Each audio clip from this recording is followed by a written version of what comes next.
Olá, meu nome é Guilherme Guaral, sou professor do Colégio Estadual Hispano-Brasileiro João Cabral de Melo Neto. E essa aula, para a terceira série do ensino médio, é sobre Getúlio Vargas, o governo de Getúlio Vargas de 1930 a 1945, e faz parte do conteúdo do segundo bimestre. Temos como objetivos nessa aula compreender o processo que levou Getúlio Vargas e seu grupo ao poder, assim como o seu declínio, mas também a questão da industrialização, o regime trabalhista e o controle social. Também vai ser importante pensarmos a participação do Brasil na Segunda Guerra Mundial. Então, vamos começar a aula? Um dos fatores que determinaram a chegada de Getúlio ao poder foram as eleições de 1930. De um lado, Júlio Prestes, candidato da situação, apoiado pelo então presidente Washington Luiz. Do outro, a Aliança Liberal, liderada por Getúlio Vargas. A chapa de Getúlio e João Pessoa foi derrotada nas eleições. Fraudes dos dois lados. Em meados de 1930, João Pessoa estava lanchando numa confeitaria do Recife quando foi assassinado pelo advogado João Dantas. O crime era um crime passional, mas se tornou um crime de motivação política. Insuflando as massas, a morte de João Pessoa causou revolta em diversos lugares do Brasil. E num movimento a partir do Rio Grande do Sul, um grupo, com a liderança de Getúlio Vargas, veio em direção ao Rio de Janeiro, onde chegaram no final de outubro. E Vargas assumiu provisoriamente o poder. O governo de Getúlio Vargas foi o mais longo da história republicana brasileira, 15 anos. A figura de Getúlio Vargas, até os dias de hoje, causa bastante polêmica. Ele era um santo?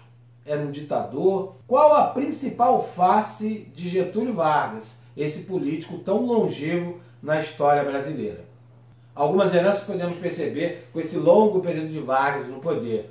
A questão da organização da própria estrutura agrária no Brasil, a rearrumação das elites, mas também o protagonismo das classes populares, sobretudo pelo viés do trabalho, na questão política e a organização das leis trabalhistas, a CLT, que garantiu direitos aos trabalhadores.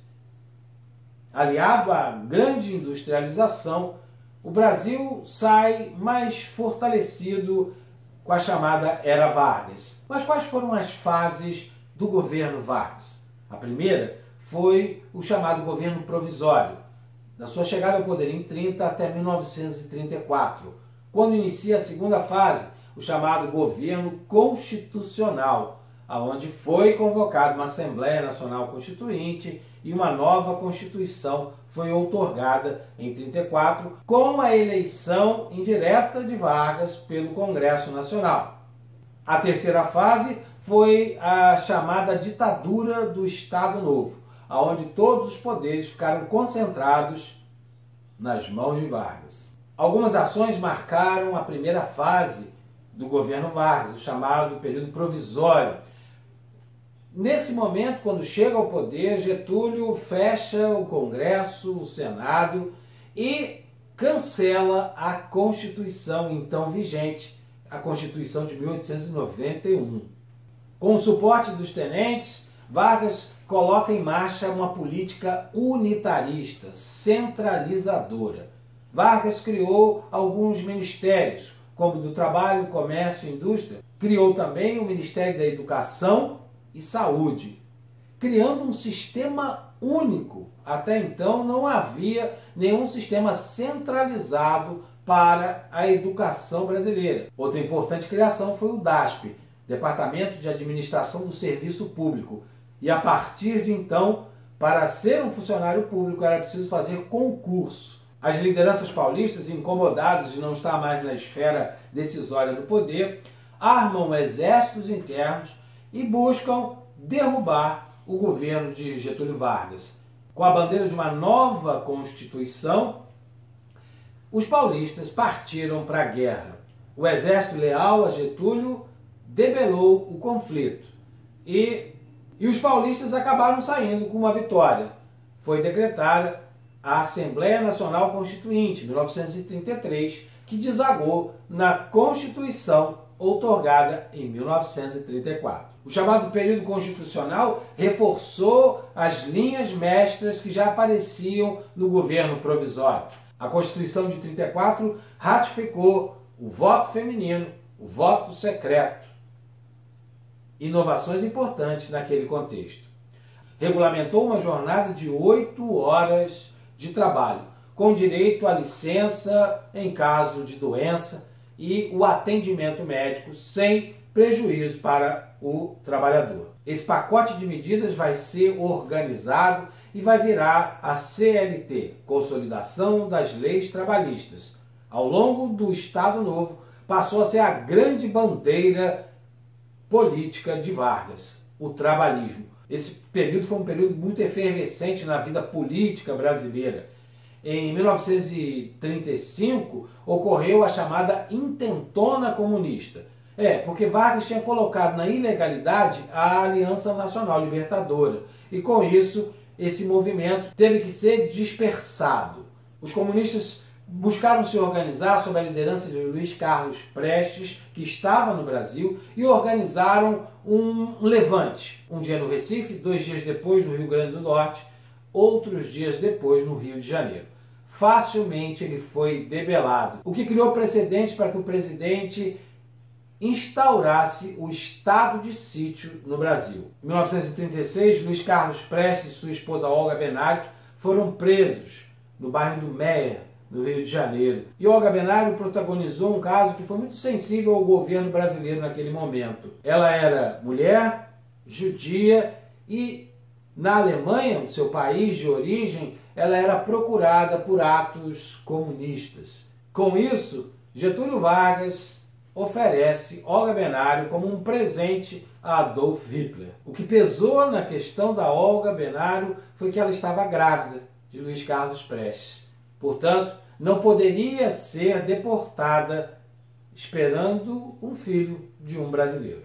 A imagem de Prestes e Olga Benário nesse momento conturbado de 1936. Getúlio Vargas se aproveitou desse contexto conturbado e instituiu o estado de sítio, que renovava a cada 3 meses com a anuência do Congresso. Por trás desse movimento tinha a preocupação com as eleições que ocorreriam em 38. E Getúlio sempre dava um jeito de mudar de assunto quando vinham conversar com ele. E sempre dizia, olha, os comunistas, o perigo dos comunistas.